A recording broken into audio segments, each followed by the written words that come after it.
Dynamic programming is a very interesting topic. You tend to like it more when you are able to solve more DP problems. At the same time, dynamic programming is a very powerful technique because it can bring down the time complexity from non-polynomial time to polynomial time, or some of the higher time complexity solutions can be made efficient with the help of dynamic programming. Many people like to think that these days dynamic programming questions are not asked in interviews, but from what I have read, it's not true. At the end of the day, dynamic programming is just another category of problems, and with practice, you get better at it. Welcome to the Dynamic Programming for Beginners series. As many people are afraid of dynamic programming, the intention behind this series is to eradicate that fear. In this series, we will solve a variety of problems. I will arrange the videos in this series from easy level to difficult level so that learning becomes easy. In this video, we will see the fundamentals of dynamic programming.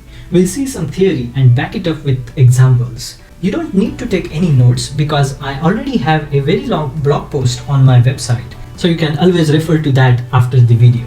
Let's get started.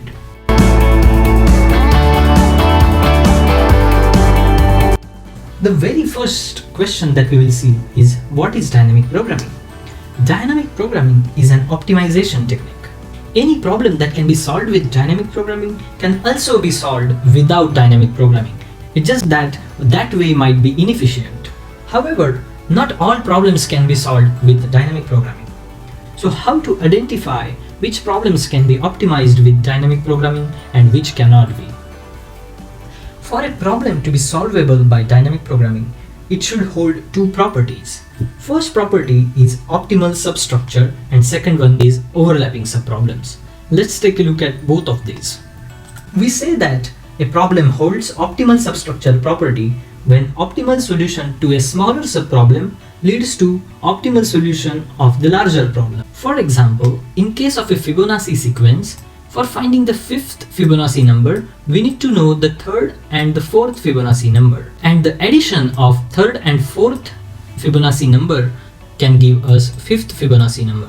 So if we can find third Fibonacci number optimally and fourth Fibonacci number optimally, then we can find fifth Fibonacci number optimally. Hence we can conclude that finding nth Fibonacci number holds optimal substructure property. Now next property is overlapping subproblem. If you observe, for fourth Fibonacci number we need third Fibonacci number, but for fifth Fibonacci number as well we need third Fibonacci number. And this is what the overlap is. For finding fourth as well as fifth Fibonacci number, we will solve finding third Fibonacci number problem multiple times. And hence we can say that finding nth Fibonacci number problem also holds overlapping subproblems property. And now this is where dynamic programming gets more intuitive. We know that there are overlapping subproblems and we are going to solve the same problems again and again. So what is the most intuitive and natural way to avoid that?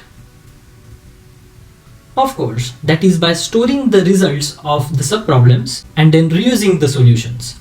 So we can use extra storage to store the results. For solving any problem, we can first consult with the storage, and if storage does not already have the solution to the problem, then only we will go ahead and compute it. And once the computation is done, we will update the storage so that next time when we need to solve the same problem again, we can find the solution in the storage. If we are to generalize this DP technique, this is how the dynamic programming algorithm would look like. For any problem P with input I, we will first consult the storage. If storage already has the answer, then we will not do anything, no computation is required. But otherwise, we will do this computation using the solve method. And once we get the answer, we will update the storage and return the answer. So we can conclude that if we are able to implement this solve method, the entire problem gets solved pretty easily. In case of Fibonacci sequence example, we know that 0th Fibonacci number is 0 and first Fibonacci number is 1. For any nth Fibonacci number, we can find the solution by adding the previous two Fibonacci numbers. Let's quickly see how this dynamic programming algorithm translates into the code for Fibonacci sequence. So we are solving the Fibonacci number problem, and for nth Fibonacci number, we need to add the previous two. So f of n minus 1 plus f of n minus 2. So let's implement the solve method first. So define solve, and it will take one input n. First thing to check if n is less than equal to 1, then we can simply return n.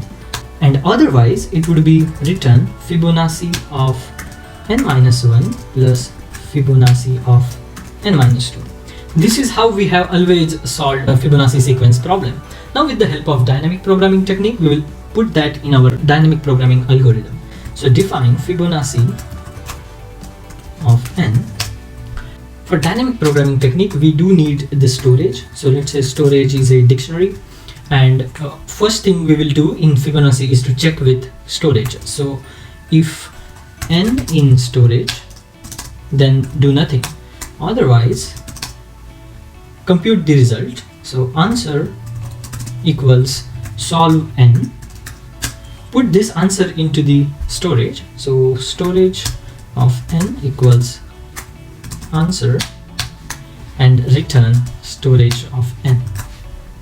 If you are to simplify this, we can write if n not in storage, and then only do this, and that's it. So in case of Fibonacci sequence, we already knew the function f of n is equal to f of n minus 1 plus f of n minus 2, and traditionally we have been implementing the Fibonacci sequence problem like this. To optimize this solution with dynamic programming, all we did is adding a storage and adding this method. And this method, as we saw, is fairly standard. We are just checking in storage whether n exists, and if not, compute it and then return the result. The approach that we just discussed was a top-down approach, because for example, in case of fifth Fibonacci number, we started with 5 and we wanted to know the third and fourth Fibonacci number. So from 5 we went to 3 and 4. For fourth Fibonacci number, we needed third Fibonacci number and the second Fibonacci number. Similarly, for second we will need first and 0th Fibonacci number. So because we are going from top 5 to bottom 0, this is called top-down approach. Opposite to this, as you might have already guessed, is bottom-up approach. Some people find top-down approach easier, while others find bottom-up easy. Personally, I find sometimes top-down is easy and other times bottom-up approach is easier. In top-down approach, we remember the results as and when we solve the sub-problems, and hence this is called memoization. Memoization is derived from the word memoize, which is to store the results so that it can be subsequently retrieved. On the other hand is tabulation.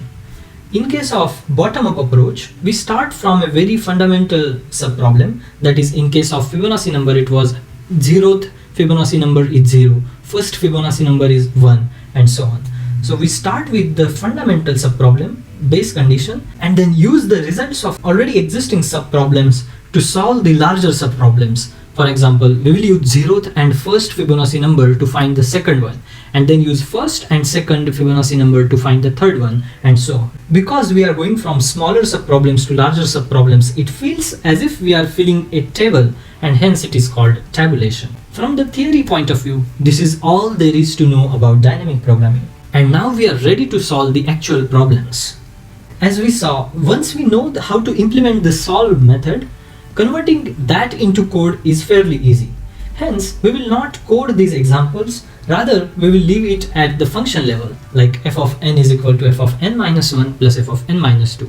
So as we have already seen the Fibonacci sequence example, in case of Fibonacci sequence example, we know that nth Fibonacci can be found out by adding the n minus 1 and n minus 2.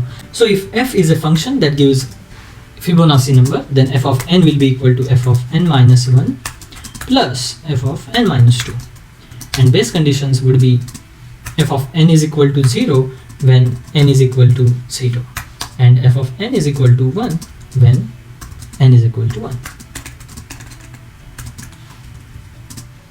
Let's move on to the second example.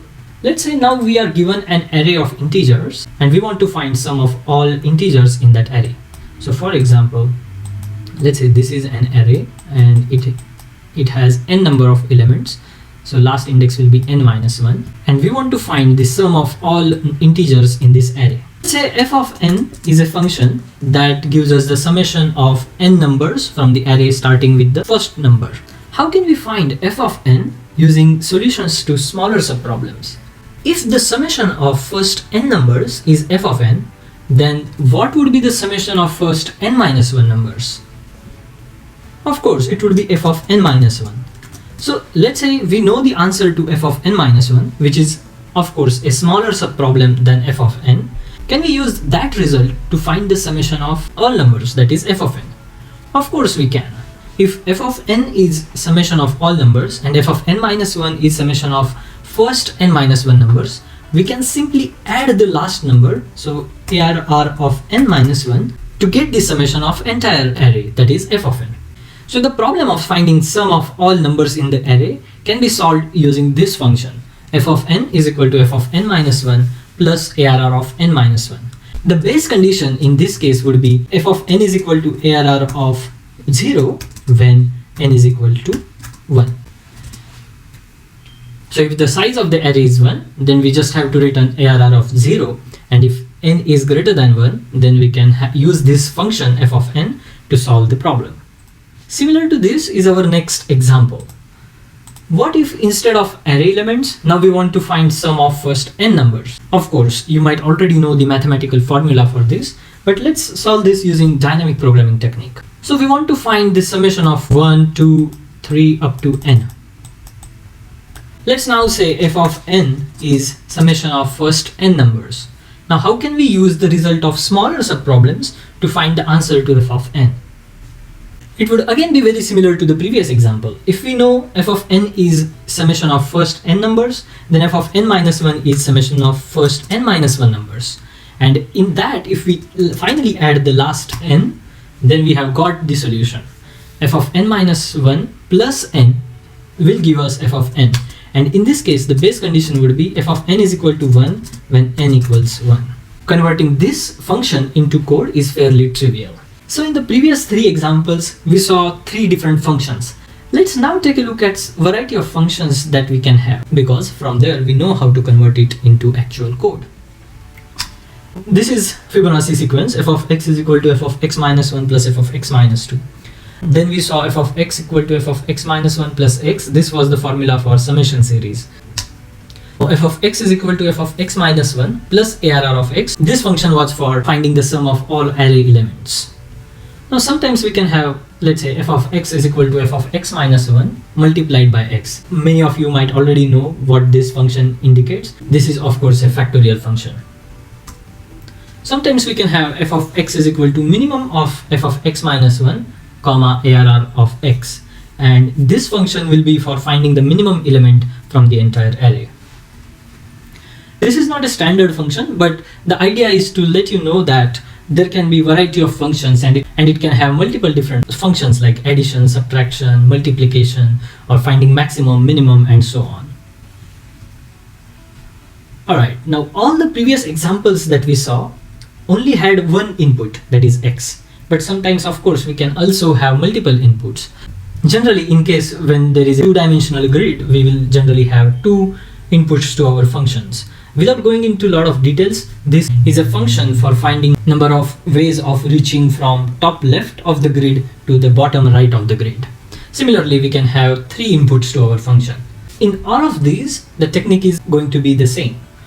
We'll first store the results into our storage and consult the storage before recomputing the results. Alright, so this is it for this video. There are many problems that we are going to solve in this series. I'll mostly be picking those problems from either LeetCode or HackerRank so that you can also go ahead and practice and submit your solutions. As I said earlier, the order of difficulty will be from easy level to difficult level.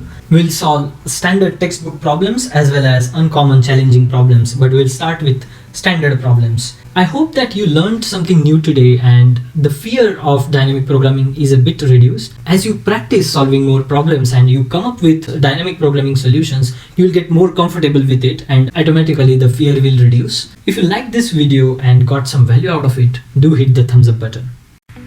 If you enjoyed learning something new today, give this video a thumbs up and share it.